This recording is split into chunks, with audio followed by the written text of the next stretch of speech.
प्राचीन नदी सुरक्षा पर युव समाजसेवी संतोष मल्लिक आह्वान। प्रदूषण और जबरदखल जो नदी अस्तित्व विपन्न। ऐतिह्य और संस्कृतिर बाहक तथा पवित्र प्राचीन नदी आज अवहेलित अवस्था गति करुछि। नदी सजगे बढ़ुवा प्रदूषण और व्यापक जबरदखल को नहीं गभीर क्षोभ प्रकाश करिसेंति स्थानीय युव समाजसेवी संतोष कुमार मल्लिक। श्री मल्लिक कहवा अनुसार गोटे समय प्राचीन नदी स्थानीय अंचल जीवन रेखा थिला, किंतु आज यह आवर्जना और प्लास्टिक भंडार पलटि। विभिन्न स्थान में नदी को माटी पोती जबरदखल करा फल जलप्रवाह बाधाप्राप्त होछि। सरकारी स्तर में नदी पुनरुद्धार पर जो उद्यम होगा कथा ता अत्यंत निराशजनक। से अभियोग कर नदी को निर्मल रखा प्रशासनिक कार्यानुष्ठान खूब मंथर।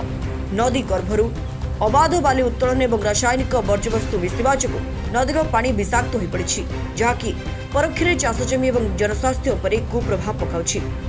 युव समाजसेवी संतोष मल्लिक प्रशासन निकट में दाबी रखिछन्ति जे तुरंत प्राचीन नदी सीमा निर्धारण करा जाई जबरदखल उच्छेद करा जाऊ।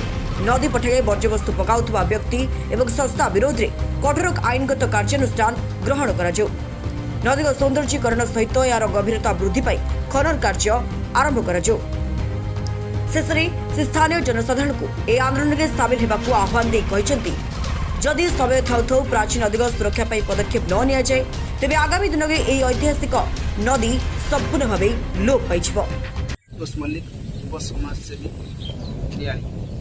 देखो आम जो जगार बर्तमान अच्छे यहाँ प्राची नदी आपण मैंने जानते निश्चिंत भाव में कि प्राची नदी गंगा ठार 100 वर्ष बड़। बर्तमान प्राची नदीर अकुआ कहानी कहले न सरी। प्राची नदी देखो कौ भाव में अवहेलित अवस्था पड़ी। प्राची नदी आम जो बर्तमान देखो प्राची नदी में केमती माटी पोती होगा, प्राची अपरिष्कार अच्छी, प्राची रे पानी भी आसुनी। किंबदंती अनुसार ऐतिहासिक नदी हूँ प्राची नदी। गंगा ठारू 100 वर्ष उर्धर हूँ प्राची नदी। देखो बर्तमान जो जराजीर्ण अवस्था प्राची नदी पड़ी माने कादुआ पंखरे पोती होगा। नदी कूल मानक जबरदखल कर बहुत लोक अच्छा प्राची पानी ना अस्थि विसर्जन का लोक हंतसंत होती। जमीक टाइम आसला चाषबास टाइम कृषक बंधु मानकर जमी सब अच्छी प्राची साइड्रे माने कृषक बंधु मैंने बहुत हंतसंत होती चाष करने। प्राची बर्तमान पानी ना प्राची जो भाई अवहेलित अवस्था पड़ी मुझे अनुरोध करी कि सरकार को तुरंत आप पदक्षेप नहीं प्राची की सफाई करूँ और खोल करूँ। Bureau report times 1 Odia.